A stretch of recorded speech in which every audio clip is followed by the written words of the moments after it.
Buenas tardes, profe.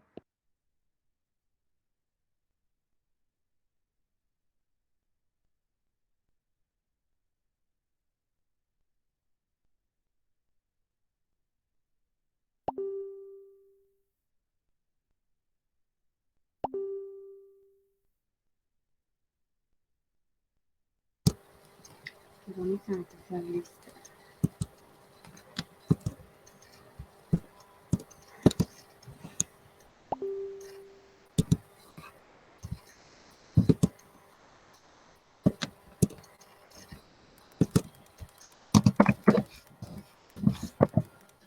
Ballesteros, Presente.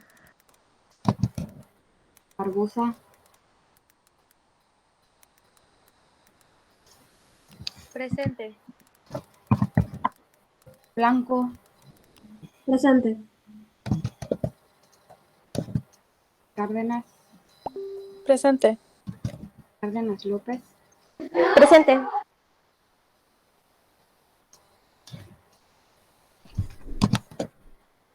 Carrillo,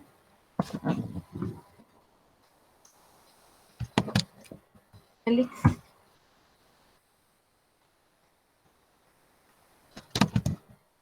Carla,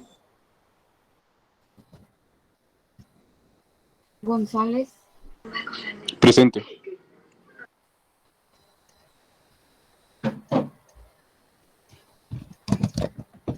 Guerrero, Presente. Herrera, Presente.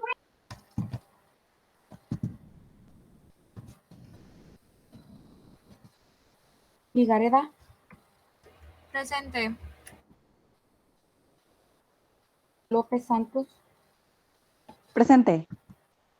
López Villanueva, Presente. Miranda, Presente. Morales, Presente, profe. Ángel, Presente. Reyes, Presente. Romero, Presente. Sánchez, Presente. Avellano, Presente.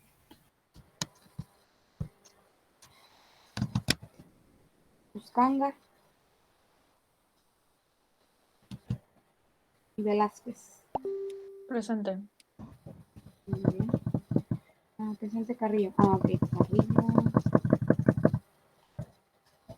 Listo.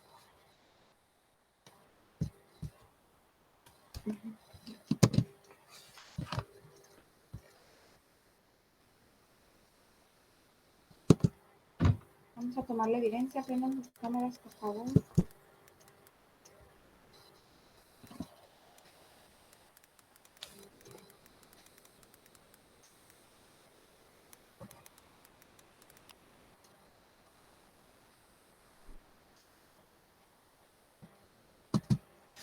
Ok, listo.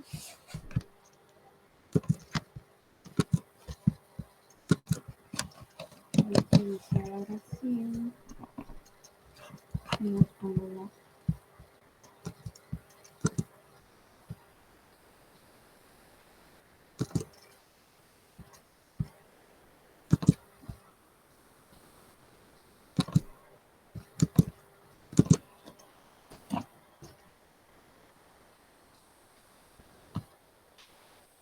Vamos a iniciar con un nuevo bloque. Ya vimos la explicación de la criminalidad desde un punto de vista sociológico, desde un punto de vista psicológico y psicoanalítico. Y ahora vamos a revisar la explicación de la criminalidad desde un punto de vista biológico o genético, ¿no? Que tenga que ver, pues, con el funcionamiento de nuestro cuerpo, cómo está formado nuestro cuerpo, caracteres hereditarios, aberraciones cromosomáticas que puedan generar ciertas enfermedades y como resultado de esas enfermedades podamos tener conductas antisociales o conductas agresivas, ¿ok? Entonces vamos a empezar con este tema.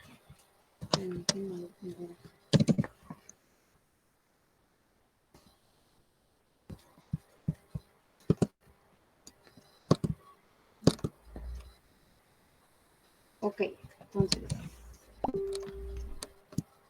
Romero. Sí, profe. A partir de los descubrimientos del monje Gregorio Mendel, Austria, 1822-1884, nace una ciencia denominada genética, que es la encargada de estudiar los mecanismos según los cuales se transmiten las características hereditarias, normales o patológicas. Los descubrimientos de la genética llamaron de inmediato la atención de los criminólogos, los cuales buscaron desde luego las posibilidades de que cierta disposición hacia el crimen pudiera ser hereditaria. Actualmente no se puede afirmar que la existencia de una tara hereditaria es explicativa de la génesis del delito, dado que no es la enfermedad o la criminalidad lo que se hereda, sino la predisposición. Ok, gracias. Entonces nos habla aquí de quién fueron los primeros descubrimientos o los primeros experimentos que se hicieron al respecto de la genética, ¿no? De ahí nació, de los experimentos de este autor, Gregorio Mendel, nace lo que es esta ciencia, que es la que se encarga de estudiar cómo es que transmitimos las características de generación en generación, ¿no? O sea, cómo es que, por ejemplo, somos un vivo retrato de nuestros padres, ¿no? O de nuestros abuelos. Y dices, es la misma persona, nació otra vez. ¿Cómo es que esas características se transmiten? ¿Cómo le hacemos para que una persona sea tan parecida a otra, ¿no? ¿Cómo funciona esta información, esta transmisión de información, de características, dice, tanto características normales como patológicas, como nos pueden heredar una característica física que puede ser el tipo de nariz, el color de nuestros ojos, el color de nuestro cabello. También se nos pueden heredar como ciertas enfermedades, ¿no? Enfermedades hereditarias, por ejemplo, la esquizofrenia es una enfermedad que puede ser hereditaria y si tus papás o tus abuelos lo tuvieron, pues la probabilidad de que tú lo tengas es alta también, ¿no? Entonces, así como nos pueden heredar como cosas buenas, también nos pueden heredar cosas malas, ¿no? Simplemente se transmite esa información. Y la genética empezó a estudiar esto, cómo es que se transmitía, cómo es que esto funcionaba.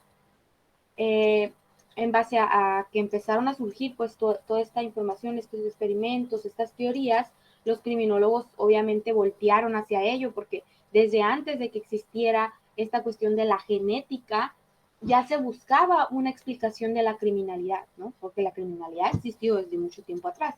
Entonces, queremos encontrar por qué las personas cometen conductas antisociales. Y los criminólogos voltearon a ver a la genética y dijeron, oye, pues esto es un interesante y podría llegar a ser una de las respuestas, ¿no? Las personas son criminales, ¿por qué? Porque se les hereda un gen criminal, por así decirlo, ¿no? Fue la primera idea que surgió. Entonces, buscaban, ¿no? Esa posibilidad, pues, de que existiera esa disposición al crimen que se heredara, pues, que los papás, los abuelos, etcétera, tenían conductas antisociales, las personas, pues, también las tuvieran y esa fuera la explicación, ¿no? La persona comete delitos porque su papá o su abuelo cometió delitos, o su mamá y su abuela, ¿no? Dice que en la actualidad, pues, no podemos afirmar que la existencia de esta tara hereditaria, o sea, de estas características o de estos genes, pues, puede explicar las conductas antisociales porque en realidad no te heredan la enfermedad, dice, o la criminalidad, lo que se hereda es la predisposición. Por ejemplo, si tu mamá, tu papá o tu abuela tienen diabetes, sufren de diabetes y tú naces, vas a nacer con una predisposición a sufrir diabetes. ¿Por qué? Porque tienes antecedentes familiares y la genética funciona así, ¿no? Se te pasa. No quiere decir que vas a tener tú diabetes, pero la probabilidad de que tengas diabetes es más alta que una persona que sus ascendientes no tienen diabetes o cáncer, por ejemplo, si hay ciertas familias donde muchas personas desarrollan cáncer, la probabilidad de que tú desarrolles cáncer también va a ser más alta. La predisposición a tener una enfermedad, en este caso, sube. ¿Por qué? Porque las personas de tu familia ya la tuvieron. No es como, pues mi mamá o mi abuelo o mi papá o mi abuelo tuvieron cáncer, yo nazco y también tengo cáncer. No me heredan la enfermedad. ¿Qué es lo que me heredan? Entonces, si la enfermedad no me la heredan, ¿qué me heredan? La predisposición. Ser que yo viva toda mi vida y nunca me dé cáncer, nunca me dé diabetes, nunca me dé esquizofrenia, no sea alérgico a los cacahuates como mi abuela y mi mamá, ¿no? O sea, puede que nunca Profe, lo desarrolles, mande. ¿hay alguna manera de manipular como cuando tienes hijos, de manipular pues el ADN? O sea, para que no, como si tiene, no sé, alguna enfermedad, no cáncer, como dice usted, para o tratar de disminuir esa probabilidad, ¿o no? Sí, no, pues genéticamente, ahorita más que nada, pues la ciencia ya está bien avanzada, ¿no? Entonces, Ajá, por eso le pregunto en los laboratorios, según yo ajá, he visto que a los niños, algo así, pueden, pues es como ese inseminación artificial. ajá. Ajá, y pues el gen no es directamente así como que tú lo hagas, sino que lo manipulan y después se lo injertan a tu esposa. Sí, exactamente, ¿no? Le digo, ya en la actualidad, pues eso es posible, pero estamos hablando de que esto surgió mucho tiempo atrás y aparte eso es posible cuando tienes dinero también, ¿no? No todas las personas tienen acceso a manipular los genes y esas situaciones, ¿no? Pero de que se puede, sí se puede. Y también, por ejemplo, si tu familia tiene antecedentes de ciertas enfermedades o ciertas cosas, cuando nacen tus hijos, también pueden tomar ciertos tratamientos o vacunas, etcétera, para evitar que desarrollen estas enfermedades también. Les digo, porque pues ya ahorita en la actualidad está muy desarrollada la ciencia y todo eso, ¿no? Pero en aquel entonces, pues imagínense, claro que eso no existía. Si apenas estaban investigando al respecto de cómo se transmitía la información, pues claro que no iban a poder manipularla de la manera en que lo hacen, ¿no? Pero en la actualidad sí, pues sí lo hacen, ¿no? Como dice su compañero. Entonces, aquí para que nos quede como grabado, o lo más importante de esta diapositiva es que las personas no te heredan la enfermedad o en este caso, hablando del crimen, la criminalidad, ¿no? Si el papá, el abuelo eran criminales, tú no vas a ser criminal, pero sí estás predispuesto. ¿Qué quiere decir? Que la probabilidad de que tú seas criminal es más alta porque vas a tener factores predisponentes, ya sea cuestiones genéticas de comportamiento, agresividad, hostilidad, etcétera, como también cuestiones aprendidas, ¿no? Porque fue lo que tuviste y lo que tuviste en tu entorno. Entonces, con esa parte nos quedamos de esta diapositiva, que se hereda la predisposición, más no la enfermedad o la criminalidad en este caso. ¿Ok? Entonces, vamos. ¿Qué es predisposición? Michelle, ¿me ayuda, por favor? Sí. ¿Qué es predisposición? Tendencia a experimentar o sufrir algo. Factores predisponentes. Son de naturaleza endógena, pueden ser biológicos o psicológicos. La predisposición a la criminalidad es el conjunto de características orgánicas y psíquicas hereditarias, congénitas o adquiridas que hacen que el individuo pueda llegar a delinquir. Muy bien. O sea, ahí tienen ustedes el concepto de predisposición. ¿Qué es predisposición? La tendencia a experimentar o sufrir algo, la probabilidad, ¿no? Estás predispuesto a, como por ejemplo, cuando a ti te dicen, vas a conocer a una persona nueva y alguien ya la conoce y te dices, no, sabes que esa persona es bien sangrona, te va a caer súper mal. Cuando nosotros vamos a conocer a esa persona ya vamos predispuestos. ¿Qué quiere decir? Que ya esperamos o ya tenemos ahí una información que va a jugar en contra y muy probablemente la persona me va a caer mal porque yo ya traía esa información. La probabilidad de que la persona me caiga mal es mayor que si yo hubiera ido a conocerla nomás así, sin que nadie me hubiera dicho nada, ¿no? Que ya estamos predispuestos. Entonces, la probabilidad de que eso suceda es mayor. En el caso de la predisposición criminal, quiere decir que vas a tener ciertas características que dice pueden ser orgánicas, o sea, del funcionamiento de nuestro cuerpo, psíquicas, de la forma en cómo procesamos la información, cómo funciona nuestra mente, y esas pueden ser hereditarias, congénitas o adquiridas a través de las experiencias o adquiridas a través de alguna enfermedad, de algún golpe, traumatismo, etcétera. También se pueden generar enfermedades que puedan influir en nuestro comportamiento, ¿no? Entonces, La predisposición a la criminalidad va a ser el conjunto de todas esas cositas, de todos esos factores que hacen que una persona tenga mayor probabilidad a delinquir o que en un futuro pueda llegar a delinquir. Esos foquitos rojos que pueden estar en la vida de una persona.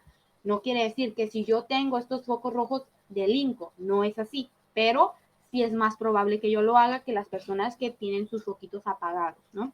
Entonces, por ejemplo, personas que viven en zonas criminógenas, o sea, en ambientes donde hay muchos delitos, donde hay poca seguridad, no quiere decir que todas las personas que vivan en esas zonas o en esos lugares vayan a ser criminales o delincuentes, pero las probabilidades para ellos aumentan. ¿Por qué? Porque tienen al alcance esas oportunidades, ¿no? Por así decirlo. Entonces, eso es la predisposición y es lo que trataban de identificar en la genética, si había una predisposición genética al crimen, ¿no? López Santos. La aportación importante de las corrientes que buscan en la herencia la causa criminal es que en el momento actual nos obliga a estudiar cuáles son los factores hereditarios y cómo influyen en la conducta criminal. 3 métodos se han utilizado básicamente para investigar la relación entre herencia y criminalidad. 1. El análisis de la genealogía del delincuente. 2. La genealogía estadística. 3. La investigación de gemelo. Ok, entonces dice, va a haber diferentes corrientes o diferentes enfoques de la genética para tratar de explicar la criminalidad. ¿Qué vamos a estudiar?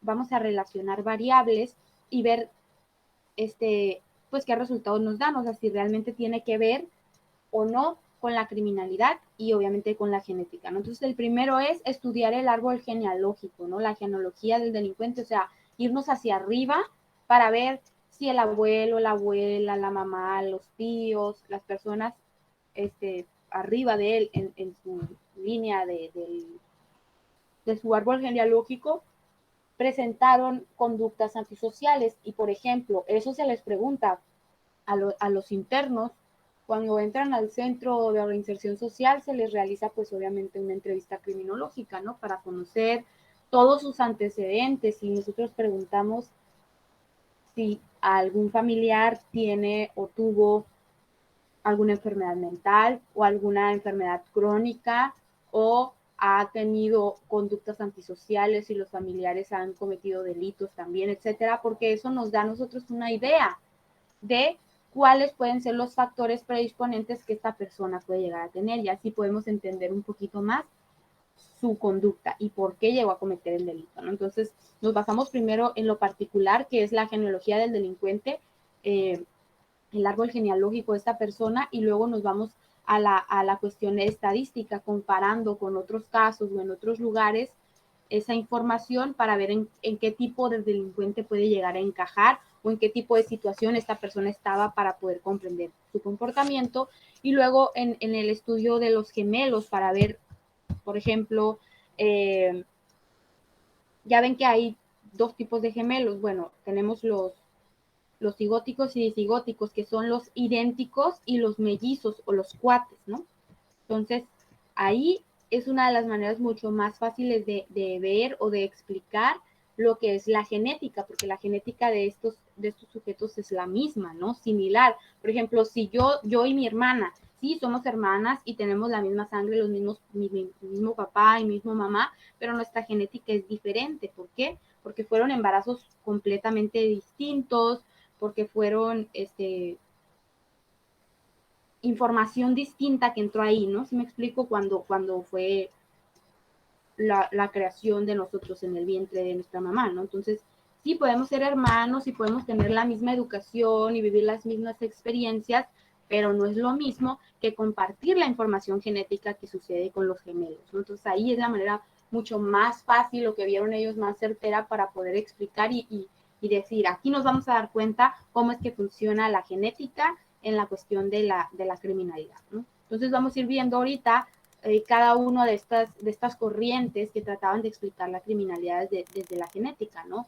Desde el punto de vista estadístico, desde el punto de vista social, porque algunos estudiosos alegaban, pues, que era la genética, que las personas delinquían porque tenían a otras personas arriba de ellos, pues queriendo decir abuelos, papás, etcétera, que habían cometido esas conductas. Y se alegaba unos que era por genética y otros que era por aprendizaje social, ¿no? Entonces ahí hubo un encontronazo y hubo pues ahí como discusiones para tratar de explicar por qué las personas delinquen, ¿no? Entonces, seguimos. Vamos primero con la genealogía del delincuente. ¿Quién sigue? ¿López o Sabellano? Sabellano. Yo. Ok, Sabellano. Las familias criminales.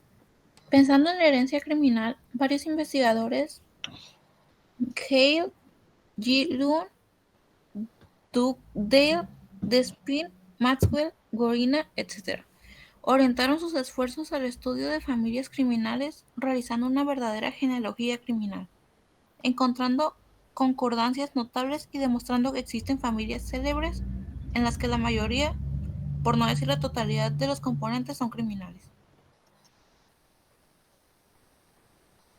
Ok, entonces dice, se hicieron estas investigaciones al respecto de ciertas familias en ciertos lugares para estudiar, ¿no? Cuántas personas dentro de una misma familia cometían conductas antisociales, acuérdense, no necesariamente tiene que ser delitos, pero sí conductas que vayan pues en contra de lo que está bien visto por la sociedad, en contra de lo que es el bien común. Y encontraron familias en donde la mayoría de los componentes de estas familias tenía este tipo de comportamiento, ya sea delitos, prostitución, promiscuidad, eran consideradas pues conductas antisociales, ¿no? En aquel entonces, cualquier tipo de conducta que fuera mal vista por la sociedad, ¿no? Entonces se decía, oye, pues estás hablando de que toda una familia presenta estas conductas desviadas, algo tiene que haber en su genética para que ellos se comporten de esa manera, ¿no? Empezaron a hacer esos estudios para tratar de determinar qué era, si era un gen criminal, ¿no? Esas personas nacieron con el gen criminal y trataron pues de explicar cuáles eran esos componentes o cuáles eran esas características que hacían pues que estas personas pues tuvieran estos comportamientos, porque no era normal, ¿no? Que toda una familia, papá, abuelos, papás, hijos, nietos, etcétera, hombres y mujeres, presentaran pues conductas antisociales. Entonces trataban ellos de explicarlos de esta forma, ¿no? A través de la investigación de familias con estas semejanzas, ¿no? Cárdenas. Los sociologistas alegaron que esto era producido por el aprendizaje derivado de la convivencia, pues era lógico que los hijos de los criminales siguieran el ejemplo de los padres. Además, el contagio social es indudable en estas familias.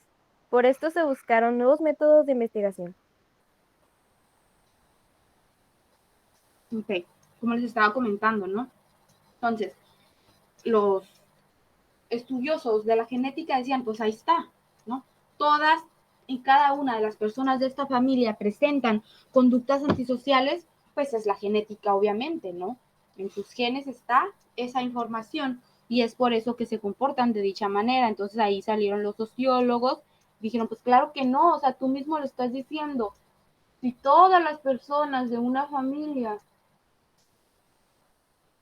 o de una comunidad, pues, de una familia que conviven, primos, tíos, abuelos, etcétera, cometen el mismo tipo de comportamiento, pues ¿por qué será? Dicen ellos, ¿no? Pues porque es el aprendizaje social derivado de la convivencia, ¿no? Ahí está la imagen, por ejemplo, que nos explica cómo funciona el aprendizaje social y la cuestión del modelado en la sociedad. Cuando, tanto en los niños, esto sucede mucho con los niños, pero también nosotros con los adultos, ¿no? Que sale una cosa de moda y a todos y todas queremos traer sus tenis, etcétera, porque así es como funcionan las sociedades. Entonces decían ellos, pues el contagio social entre estas familias es indudable, pues es familia, ni modo que no convivan, ¿no? Y les tumbaron como la teoría de que los genetistas decían, oye, es por la genética. Llegaron los sociólogos y dijeron, no, estás muy equivocado, esto no es por genética, esto es por convivencia, porque decían, si una persona que no, aunque no sea de su familia, ¿no? Por ejemplo, la esposa de alguien de ellos no es de su familia, no tiene su sangre, no tiene su genética, pero convive con todos ellos, es muy probable que repita su comportamiento, ¿no? ¿Por qué? Porque está expuesta a esos modelos de aprendizaje. Entonces, les tumbaron la teoría, les dijeron que no, pues que eso no era genética, que era una cuestión social. Entonces los genetistas empezaron a buscar otras maneras de poder demostrar que la genética era importante y que sí había ciertos factores o cuestiones que podrían ser hereditarias, ¿no? Perla.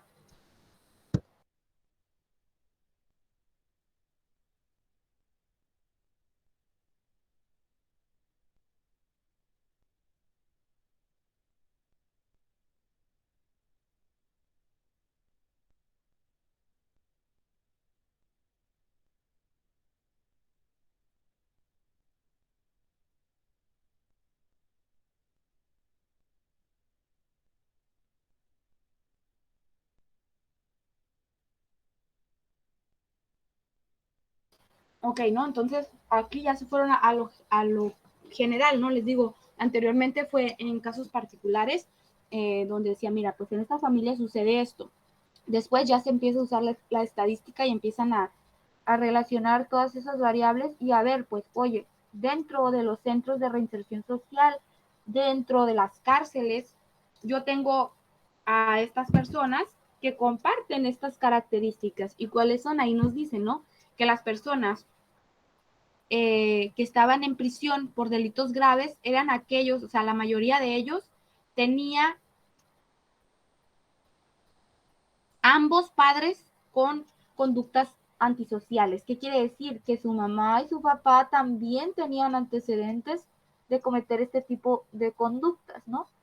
Que las personas que solamente tenían un padre con antecedentes o todavía menos aquellas personas que ninguno de sus papás tenía antecedentes. Entonces los genetistas decían, oye, pues aquí te estamos dando la respuesta, pero pues los sociólogos seguían con la misma idea, ¿no? Porque si ustedes se fijan, pues lo podemos relacionar todo hacia la parte sociológica, lo mismo que vimos en la diapositiva pasada, ¿no?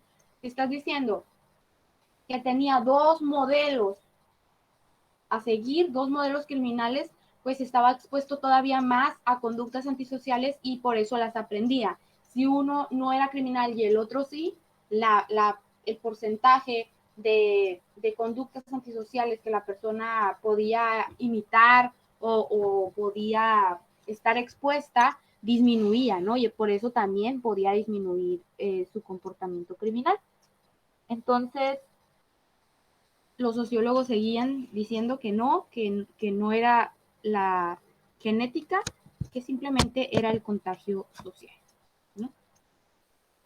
Entonces nos dice aquí un estudio que se realizó dividiendo a las personas en grupos. Dice, el A, aquellos cuyos padres no eran criminales, pero los abuelos y otros ascendientes sí. Ok, mis papás no son un modelo criminal, pero las personas hacia arriba de mí sí tuvieron conductas antisociales. Y B, aquellos sin parientes criminales, aquellas personas que en su árbol genealógico no se encontraban antecedentes de conductas antisociales. Y dice, el resultado es que en el grupo A, la proporción de hermanos delincuentes es el doble que en el grupo B, a pesar de que ambos ambientes fueron considerados no criminógenos, ¿no? Dice, aunque tú digas, oye, pues el ambiente nuclear de esta persona no era criminógeno porque abajo nadie, en el B, nadie tenía antecedentes criminales, ni los papás, abuelos, tíos, nada.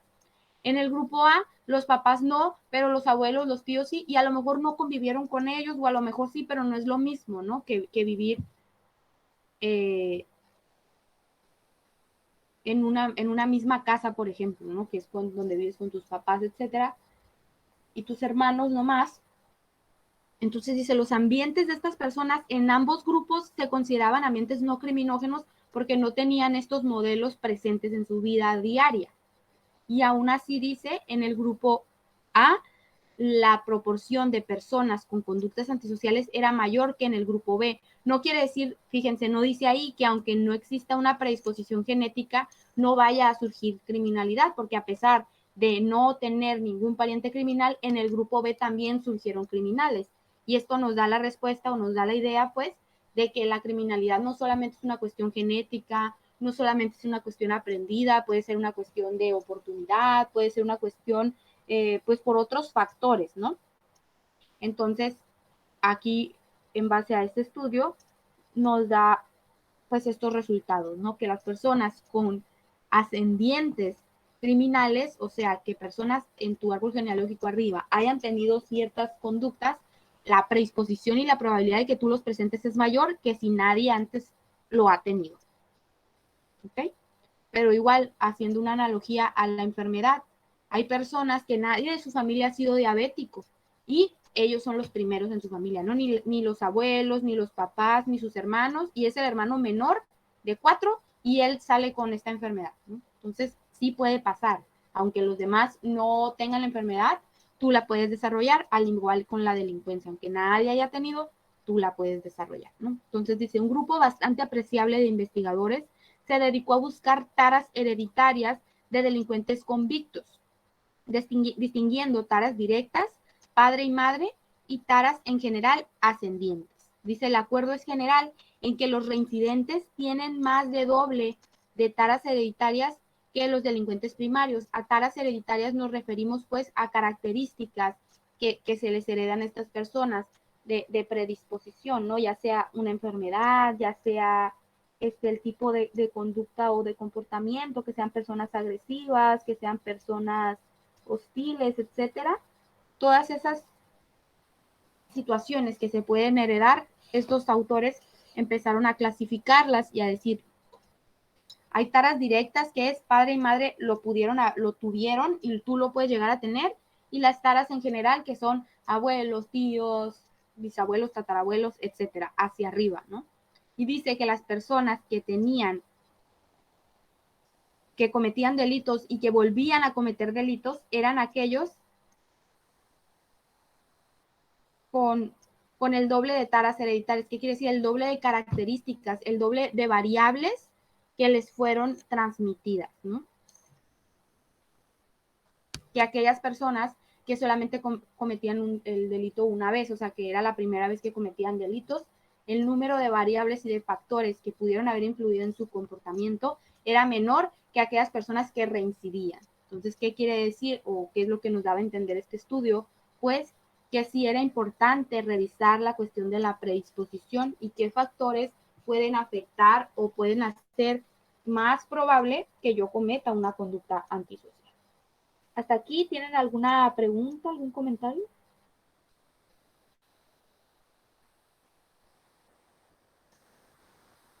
No, profe. ¿No? Mande.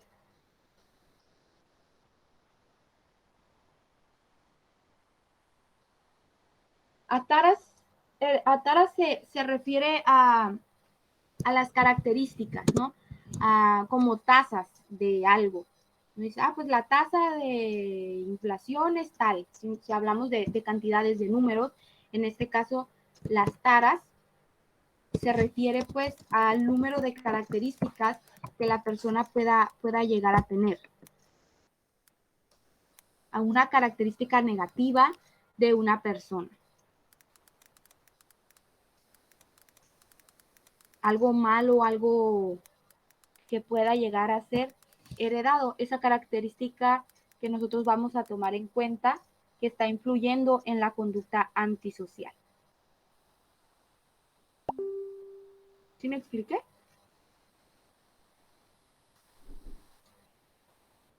¿Sí? Ok, entonces va a ser algo negativo, pues, que tengan estas personas un factor, una característica, un defecto, lo que ustedes quieran, que influye en el comportamiento de la persona. Y entre más taras, o sea, entre más defectos, entre más características o entre más variables, pues más probabilidad había de que esta persona cometiera conductas antisociales. ¿Ok?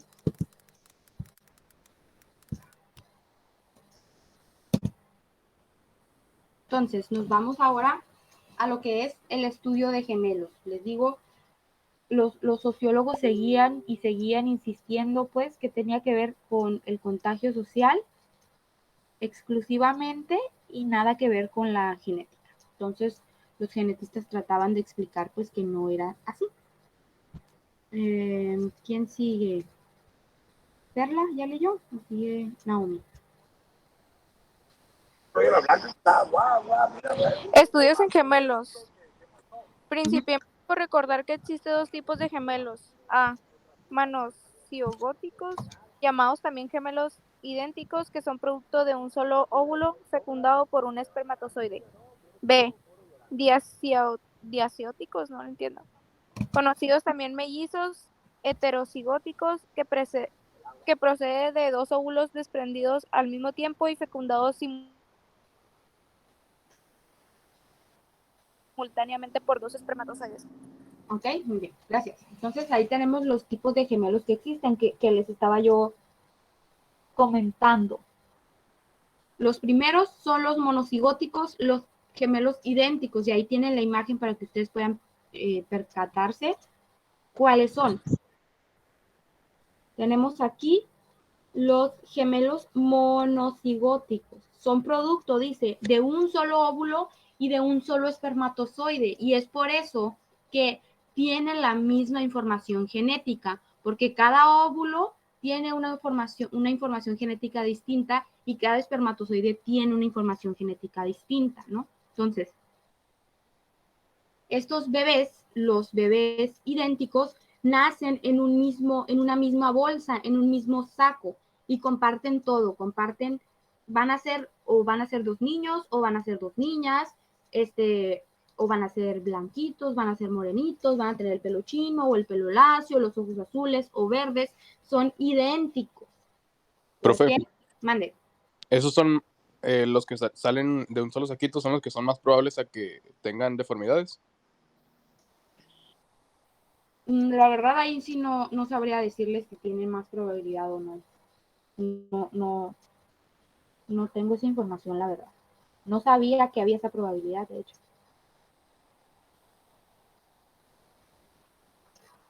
Pero bueno, les comentaba. El monocigótico es el que nace en el mismo saco, como estábamos comentando, y que es el producto de un mismo esperma y de un mismo óvulo. Entonces, toda la información va a ser la misma. ¿Ok? Los disigóticos o mellizos o cuates, como quieran llamarle, son producto de dos óvulos que fueron fecundados al mismo tiempo por dos espermatozoides diferentes. ¿Ok? Entonces, ¿qué quiere decir? Que la información de estos niños genéticamente no es la misma. ¿Por qué? Porque ahí sí puede salir un niño y puede salir una niña, y se pueden parecer mucho, sí se parecen. Los cuates o los mellizos sí van a tener ciertas características similares, pues porque al final de cuentas son hermanos, ¿no?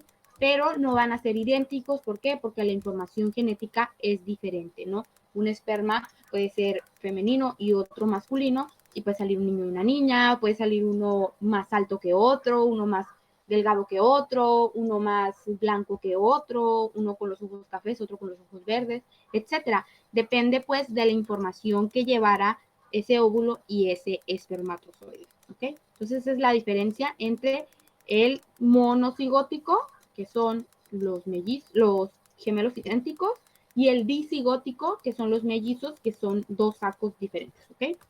Entonces, como introducción, tenemos esta información de qué tipos de gemelos tenemos. Es importante que puedan distinguir ustedes cuál es cada uno de ellos, porque ahorita viene un estudio que se realizó y nos va a decir, ¿no? En los gemelos disigóticos o en los monocigóticos se encontró esto y esto y esto. Es importante que ustedes puedan distinguirlos, ¿no? Para poder ver el por qué fue importante este estudio en aquel entonces y demostró ciertas situaciones.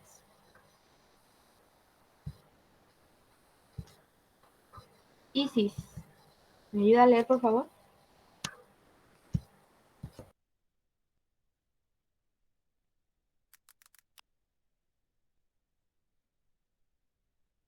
¿Dónde está? ¿Quién más? No sé leer. Yo, Ok, Guzmán. ¿de la diferencia? Ajá, desde el principio. La diferencia es básica en cuanto que los gemelos idénticos tienen el mismo genotipo. Todas sus características hereditarias son idénticas, por lo que las diferencias que presentan son productos del medio. Los mellizos, por el contrario, traen una variación, una diferencia en herencia, y aunque pueden ser muy parecidos, llegan a tener diferencias tan notables como pueden ser el sexo. Se había ya observado que en los gemelos hay una mayor correlación en lo que al crimen se refiere, es decir, cuando un gemelo delinquía, había mayor probabilidad de que el otro delinquiera. También, esta probabilidad era menor entre simples hermanos. Ok. Entonces ahí está hablando, ¿no? De las diferencias y similitudes que pueden llegar a tener los gemelos, ¿no? Como les comentaba, los idénticos, todas sus características van a ser iguales. Y las únicas diferencias que van a tener van a ser por la cuestión social, ¿no? Las experiencias de vida externas. Y puede ser, por ejemplo, que sean gemelos, pero que uno de esos gemelos no le gusten las zanahorias y al otro gemelo le encanten las zanahorias. ¿Sí me explico? Esa puede ser una diferencia que ellos pueden presentar, pero no tiene nada que ver con la genética, sino tiene que ver con las experiencias del entorno. A lo mejor no les gusta la textura, el sabor, etcétera, ¿no? No tiene nada que ver con su genética. En cambio, los disigóticos pues van a tener las diferencias muy notorias, tanto así que uno puede ser hombre y uno puede ser mujer, ¿no? Entonces, en base a estas investigaciones que se realizaron, se demostró pues que había mucha mayor probabilidad de que si uno de los hermanos, cuando eran gemelos, delinquía, el otro lo hiciera, que era menor la probabilidad en simples hermanos, ¿no? Por ejemplo, yo tengo una hermana, es 4 años mayor que yo. Si yo llegara a cometer una conducta sexual o un delito, no es tan probable que mi hermana también lo haga, o al revés, ¿no? Si mi hermana lo hace, no es tan probable que yo lo haga como si yo y mi hermana fuéramos gemelas, ¿no? Porque, pues, volvemos a lo de la información genética, ¿no? Porque vamos a tener diferente información genética y diferente manera también de procesar la información y de percibir nuestro entorno y pues al final de cuentas de tomar decisiones, ¿no? Entonces, por eso decían los científicos que en los gemelos era más probable que existiera esto de que siguieran el mismo comportamiento porque tenían las mismas características, tanto genéticas como de personalidad. Y vienen los sociólogos otra vez a estarles diciendo, ¿no? Que no era genética, que era una cuestión social. Romero.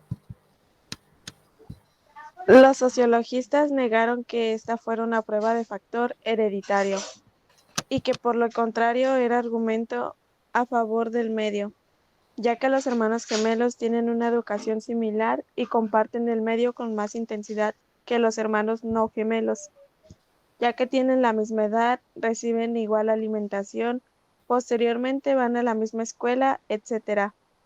En 1929, el médico alemán Johannes Lanz publicó un trabajo sobre gemelos en criminología, estudiando 30 pares de gemelos, de los cuales uno por lo menos había sido condenado en las cárceles de Baviera.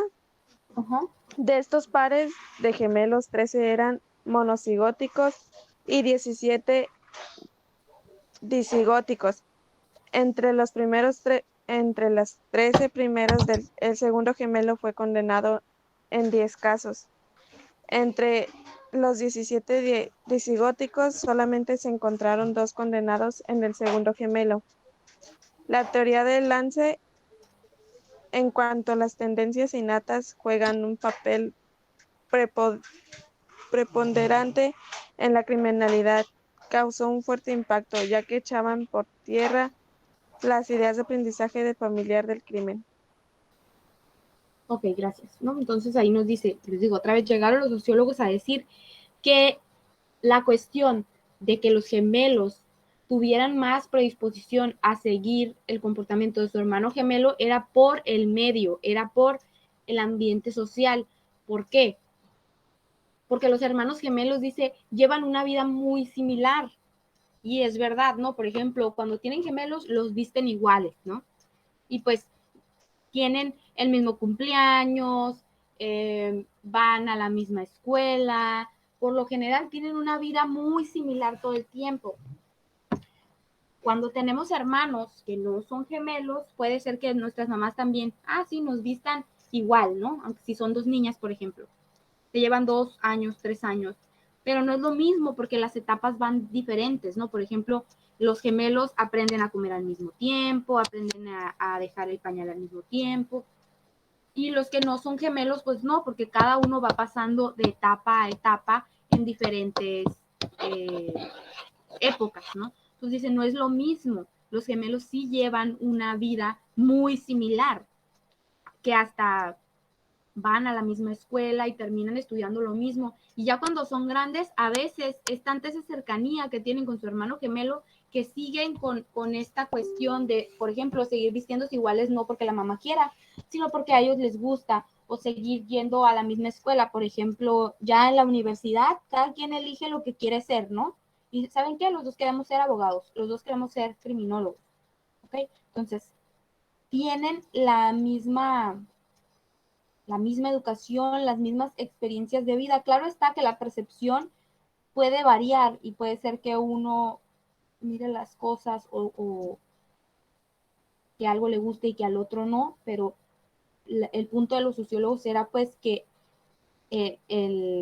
la interacción entre estos dos y la influencia que tenía uno sobre el otro iba a ser pues más grande que sobre un hermano que no fuera tu gemelo, y pues que esa era la explicación del por qué se notaban pues más,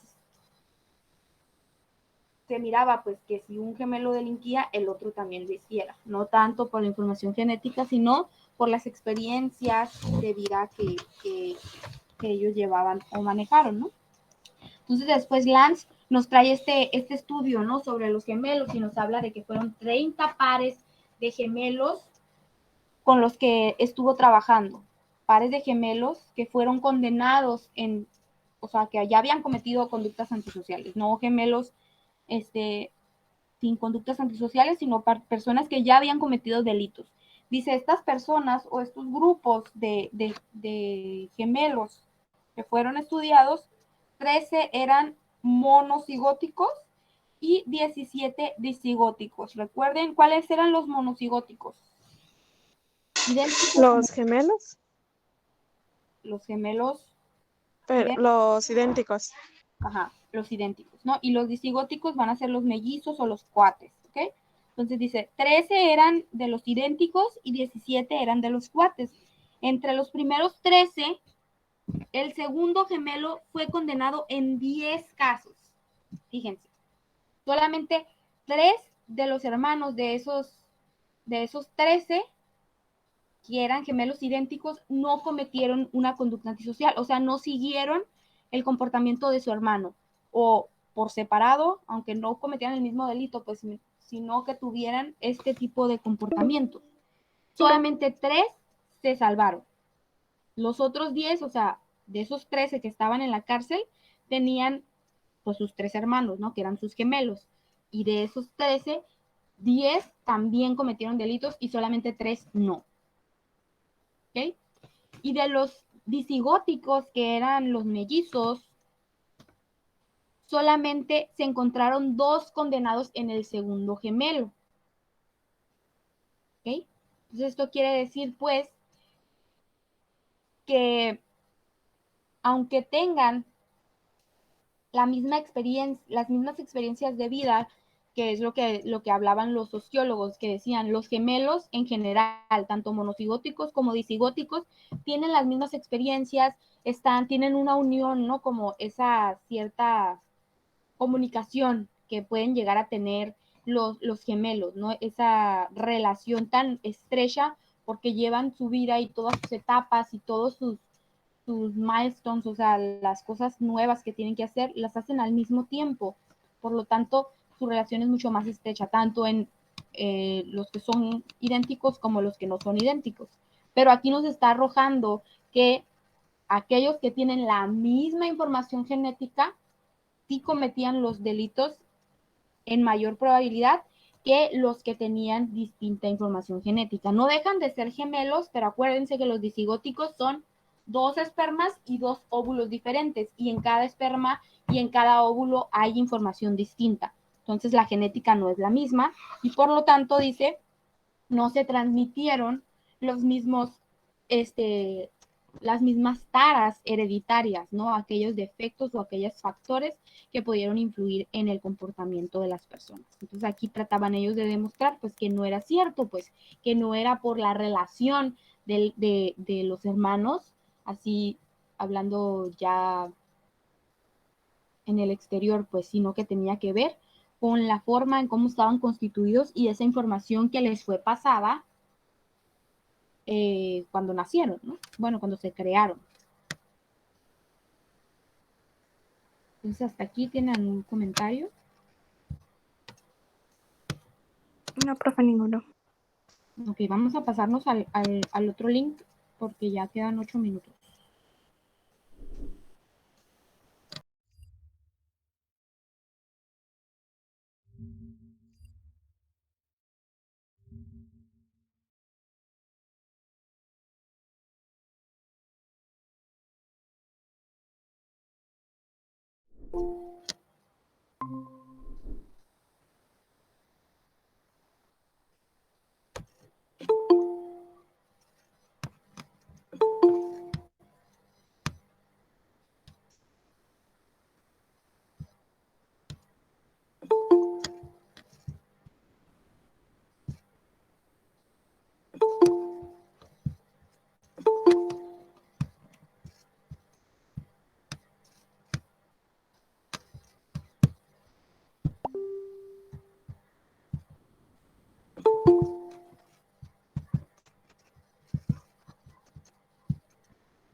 Ok, entonces pues ese fue el resultado que obtuvimos de este estudio, ¿no?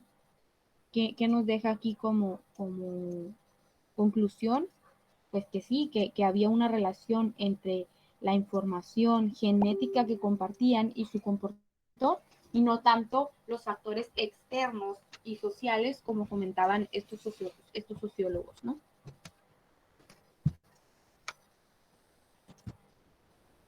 Después también se hicieron estudios de adopción para verificar o tratar de explicar la genética, ¿no? Que decía, ok, vamos a tener personas que no son hermanos, que no están relacionados genéticamente, o que los padres, por ejemplo, que los papás no están relacionados genéticamente con sus hijos, ¿no? Pues cuando tú adoptas, pues obviamente por diferentes situaciones, ¿no? Porque no puedas tener hijos o porque pues te apetece, tienes la probabilidad y quisieras darle un hogar a un niño, etcétera, pues sabes, ¿no? Que ese niño va a venir y va a traer información genética que no te pertenece. Puede tener tanto antecedentes patológicos, de enfermedades mentales, puede tener antecedentes de muchas cosas, ¿no? Tú no sabes esa información.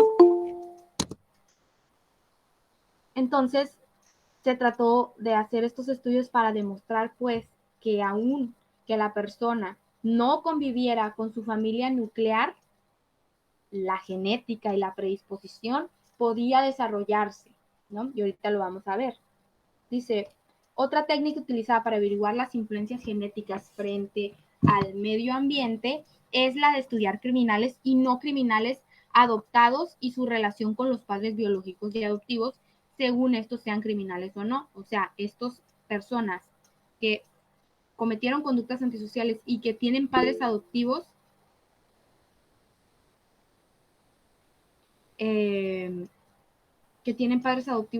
que cometieron conductas antisociales y sus padres biológicos, perdón, tuvieron conductas antisociales, pero sus padres adoptivos no tienen esa predisposición, aún así se presentarán conductas antisociales en un futuro, ¿no? ¿Por qué? Porque es genética, no es o no tiene que ver con el medio ambiente, según estos estudios.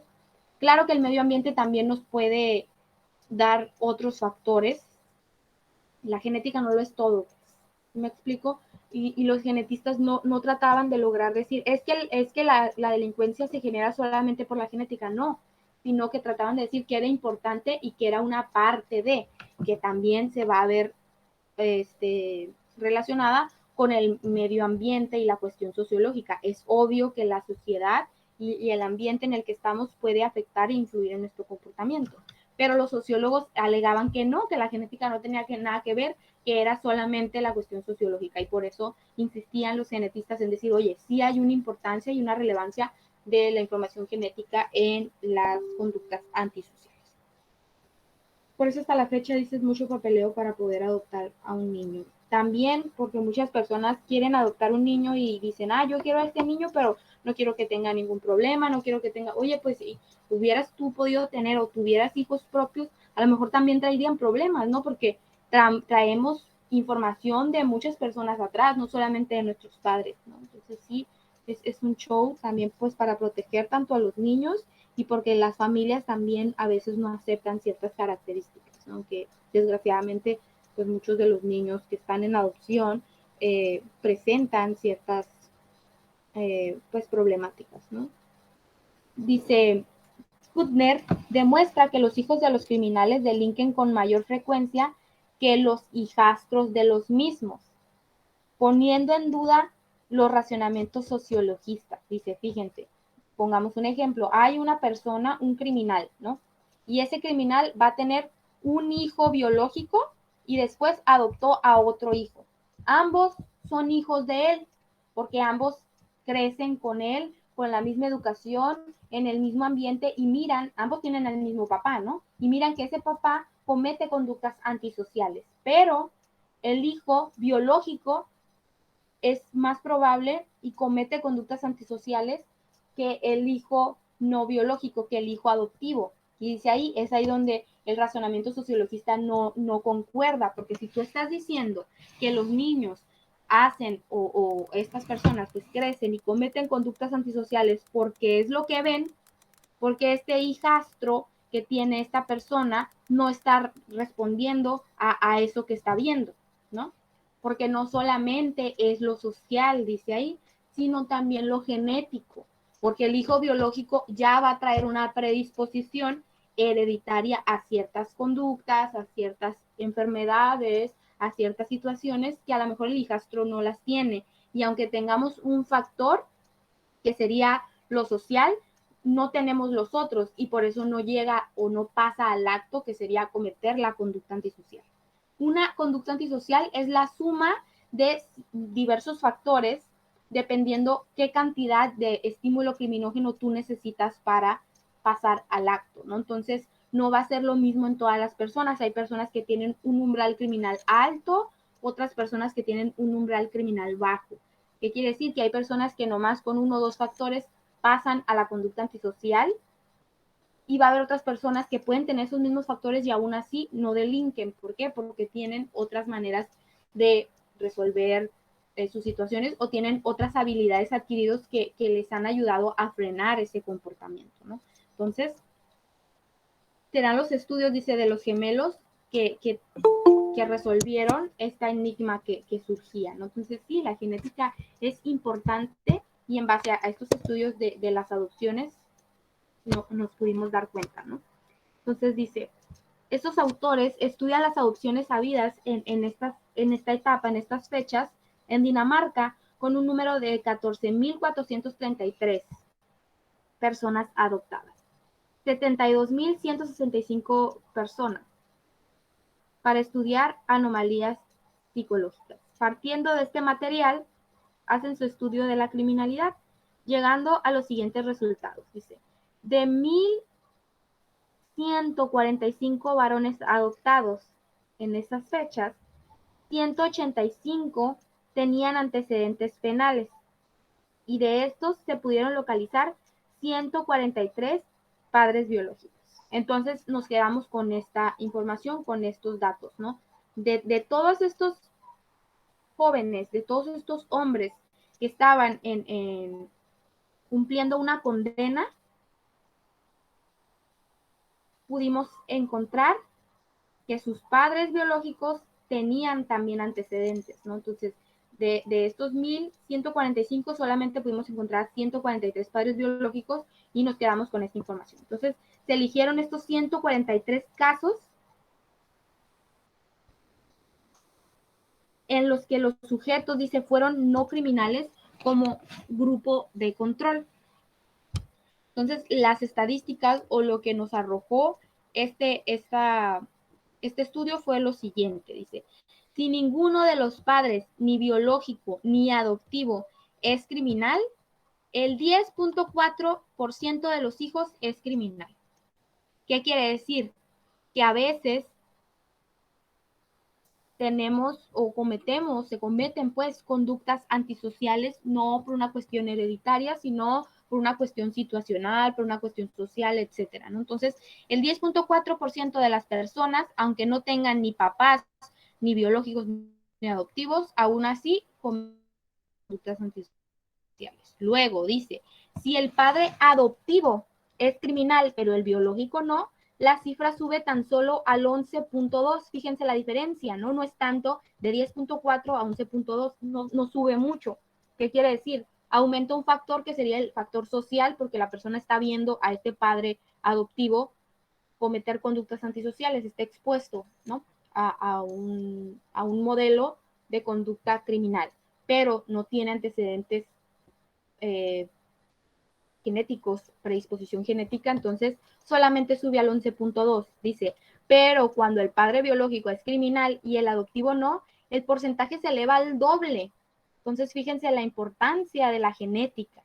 El padre adoptivo no es criminal, su ambiente en el que esta persona vive no es un ambiente criminógeno, y aún así las personas que vivían en esta situación, el 21% de ellos cometió conductas antisociales, aunque no tenía en su entorno un modelo a seguir antisocial, pero sí tenía esa predisposición en su genética a cometer conductas antisociales, ¿no?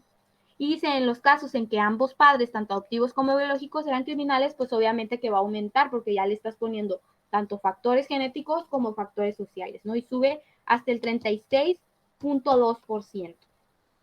Fíjense que interesante, ¿no? Que en donde se nota más el cambio es cuando los papás de estas personas biológicos eran los que cometían o tenían antecedentes criminales y no los adoptivos. Entonces, tumba ahí la cuestión de lo sociológico y dice, ok, lo sociológico sí tiene importancia, claro que sí, somos seres sociales, ¿no? Pero fíjense la importancia de la genética también, y era lo que los genetistas buscaban, ser reconocidos y que dijeran, oye, esto que estás haciendo sí importa y puede influir y nos puede ayudar a resolver la enigma de lo que es pues la conducta antisocial, ¿no? Entonces nos dice, los estudios anteriores no pretenden hacer una comparación entre factor biológico y factor social, entre genética y medio ambiente, sino tan solo demostrar que existe una relación entre la genética y la criminalidad, que es lo que les estaba comentando, ¿no? No quiero decir que es más importante uno que otro o que uno sí y el otro no, sino que sí hay una relación entre los factores genéticos, entre la predisposición que puede ser heredada y la criminalidad. Pero como hablamos al principio, como mencionamos al principio, no se heredan la criminalidad. Si el papá es criminal, el hijo también va a ser criminal. No necesariamente así, pero sí nos heredan la predisposición, ¿ok? La probabilidad de que yo, como hijo de un delincuente, cometa una conducta antisocial en un futuro es mayor, ¿no? ¿Por qué? Porque depende de cuáles fueron los factores que hicieron que el papá cometiera una conducta antisocial. ¿Sí me explico, no? Pueden ser factores biológicos, pueden ser factores psicológicos, factores sociales, etc. Entonces, simplemente buscaban, pues, que fuera tomado en cuenta la cuestión de la genética en la criminalidad. No hay un gen específico que diga, este es el gen de la criminalidad. No, no es así. Simplemente es la predisposición, o sea, la probabilidad de que tú puedas desarrollar algún tipo de conducta. ¿Ok? ¿Hasta aquí tienen alguna pregunta o comentario? Profe, en la actualidad ya no se hacen experimentos con niños, así de ese tipo. Sí, pues no, realmente no es tanto como un experimento, sino más bien son estudios, ¿no? En donde se toman un muestreo de ciertas personas para ver cuáles son, pues, las características o cuáles son los factores que pueden influir en un fenómeno en general. Y sí se sigue haciendo tanto para estudiar fenómenos de la delincuencia, como para estudiar otro tipo de fenómenos de comportamiento, fenómenos de enfermedades, etcétera, ¿no? Se sigue haciendo de la misma forma. Gracias. De nada. Entonces, ¿preguntas, dudas?